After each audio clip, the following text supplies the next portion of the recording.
Welcome to the video. Don't forget to hit that bell icon for weekly videos on historical figures and stories. If you enjoy the content, be sure to subscribe. Some of you may have heard of King Ælla from the show Vikings and his brutal execution in the form of the Blood Eagle. In this video, we will be exploring the events that led to the particular death sentence that was known as the Blood Eagle, carried out by Ragnar's sons. These accounts will be based on the Gesta Denorum, the tale of Ragnar's sons, and the Anglo-Saxon Chronicle. To understand the meaning of the sacrifice, let's delve into the life of its victim, King Ella of Northumbria. First, let's look at King Ella's ancestry and early life. King Ella's early life and ancestry is shrouded in mystery, but this is what the sources have described.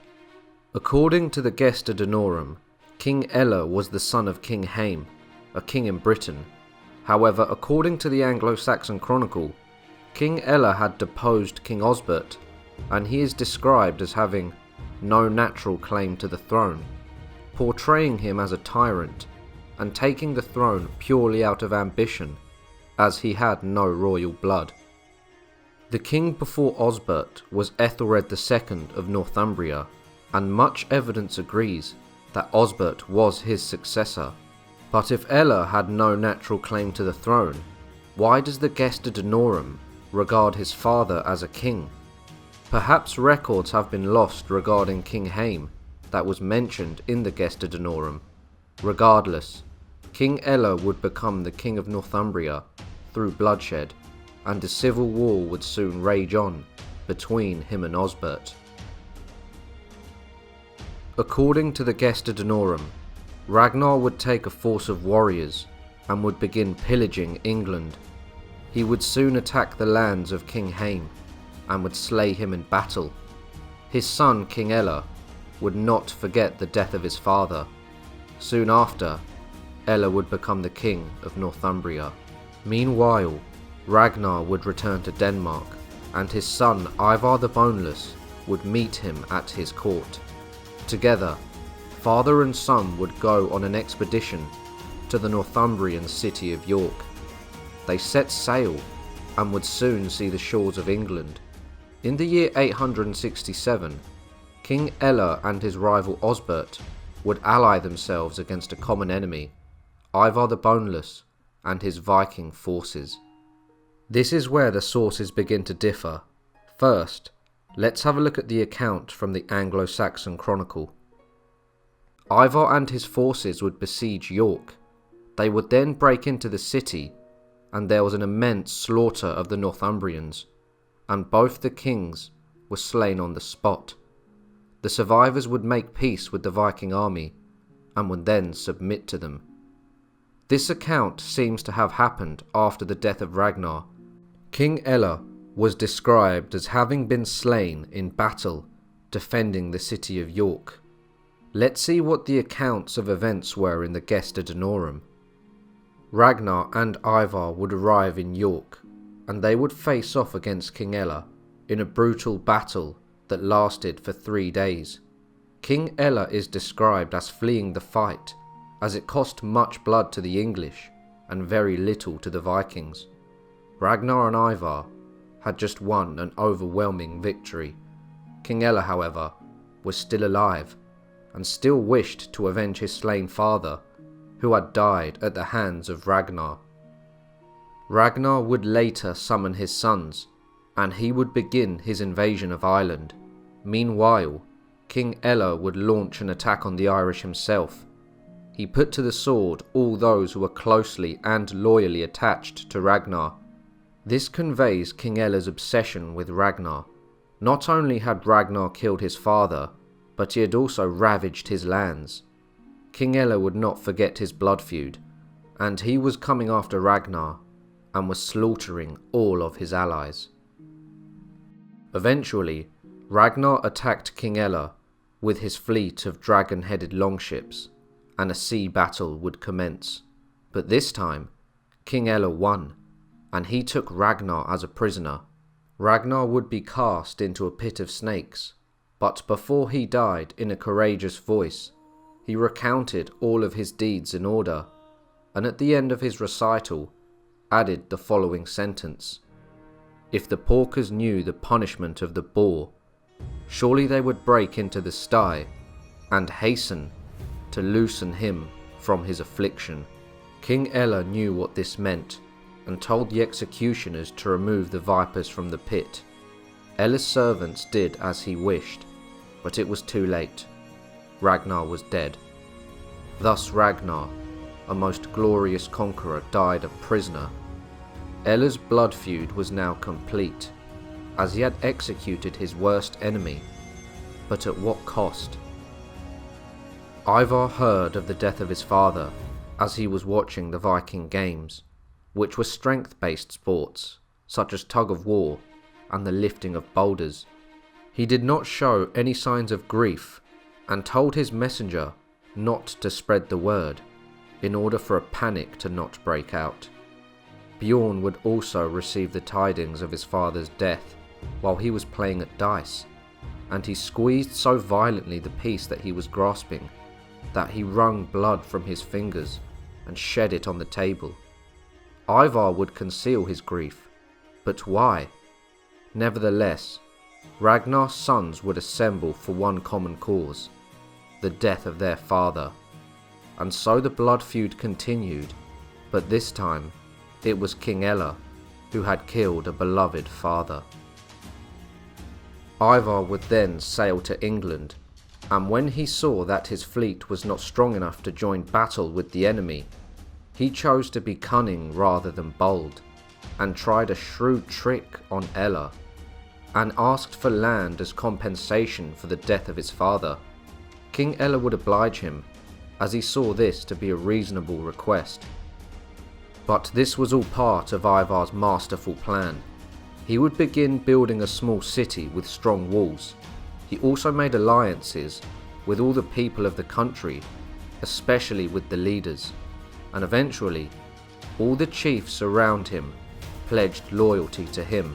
Meanwhile, his brothers Sigurd and Bjorn sailed to Ivar's new land with a fleet of 400 ships, and his other brothers, Halfdan and Ubba, would also answer his call to war.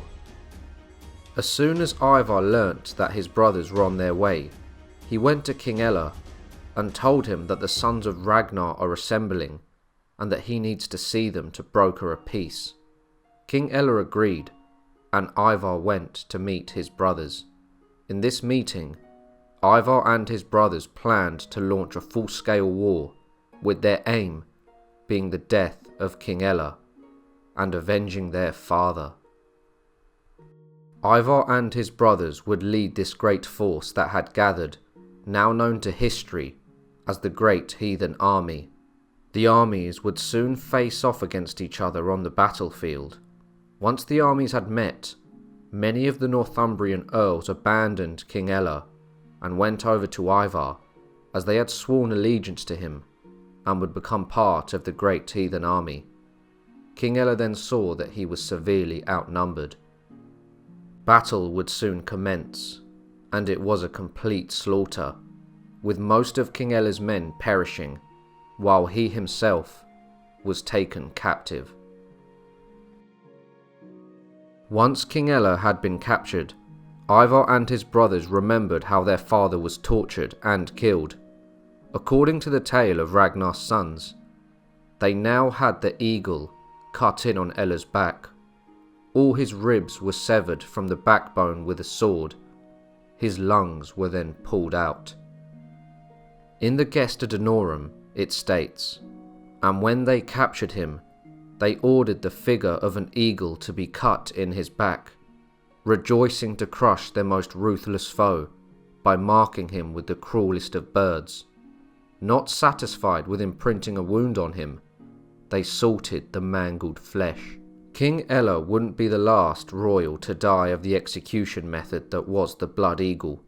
In the Heimskringla saga, it states that Halfdan Longleg, the son of Harald Fairhair, would kill his father's close ally, Rognvald Eysteinsson, and 60 of his men, by burning them alive inside a Viking long hall.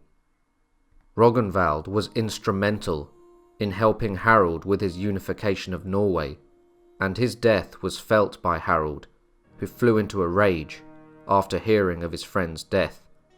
Ragnvald's son, Torf Einar, in retaliation captured Halfdan and would perform the Blood Eagle ritual on him. In the accounts, the Blood Eagle was always carried out due to vengeance. This reflects that it was no simple execution and torture. The ritualistic execution had meaning to it. It would be performed on someone's most hated enemy, as to carve down a victim's back while salting the flesh, then hacking away at the ribs, and finally, pulling the lungs out to resemble a bird's wings, is no act a normal torturer would want to perform. In the Gesta Denorum, it describes Ivar and his brothers performing this ritual on King Ælla themselves, making it a much more personal execution, again, reflecting its meaning. As well as this, the Vikings believed Odin, the king of the gods, could turn himself into an eagle, so perhaps the ritual of the Blood Eagle was connected to the Vikings' religious rites. What better way for a Viking to avenge a loved one than to carry out this ritual sacrifice of an enemy to please Odin? The tale of Ragnar's death is tragic indeed, but it was a chain of events that led to his downfall. First, he killed King Haem, the father of King Ælla, that initiated the blood feud. King Ælla then killed Ragnar in his own way by having him thrown into a pit of snakes. Thus the blood feud continued. Ragnar's own sons would kill King Ælla with the Blood Eagle, completing the cycle of revenge. Little did Ragnar know that his death would culminate in the gathering of the great heathen army, who would later conquer over half of England. So the Blood Eagle was a method of torture and execution, saved for the most hated of enemies, but it also had meaning and was personal, and was also a possible offering to Odin. What are your thoughts on the Blood Eagle? Do you really think it happened to King Ælla, based on the account in the Gesta Denorum? Or do you think that he was slain in battle, as it states in the Anglo-Saxon Chronicle? King Ælla turned Ragnar's death into a humiliating spectacle by having him thrown into a pit of vipers. So perhaps Ragnar's sons wanted to retaliate, and themselves killed King Ælla in a humiliating spectacle fashion that was the ritualistic, bloody Blood Eagle. Let me know in the comment sections down below what you think. If you enjoyed the video, make sure to like, subscribe and share, and I'll see you all soon for another History Profile.